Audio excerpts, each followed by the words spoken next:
नमस्कार मंडळी, स्वागत आहे तुमचं माझं यूट्यूबचे चॅनल #क्रिएशन यामध्ये. चला तर मग आज आपण बनवणार आहोत स्प्राउट चाट, जे की एकदम हेल्दी अशी रेसिपी आहे. त्यासाठी सगळ्यात आधी मोड आलेले मूग घेतलेले आहेत मी, थोडेसे हळद आणि मीठ टाकून उकडून. त्यानंतर त्याच्यामध्ये कांदा टाकलेला आहे एक बारीक चिरून, त्यानंतर टोमॅटो टाकलेला आहे एक बारीक चिरून, त्यानंतर पाव चमचा इतकं लाल तिखट टाकलेलं आहे आणि चवीपुरतं मीठ टाकलेलं आहे. आता मीठ टाकताना जरा कमीच टाका बेतानी, कारण आपण मूग शिजताना पण मीठ टाकलं होतं. त्यानंतर आपण टाकलेला आहे चाट मसाला एक अर्धा चमचा एवढा, आणि त्याला चांगला आपण मिक्स करून घेणार आहोत. बघा आता आपण त्याला चांगलं मिक्स करून घेऊया.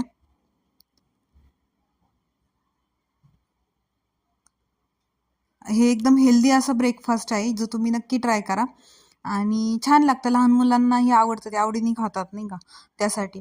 त्यानंतर त्याच्यामध्ये थोडीशी कोथिंबीर टाकलेली आणि त्याला परत एकदा चांगलं मिक्स करून घेतले. So thanks for watching, bye bye.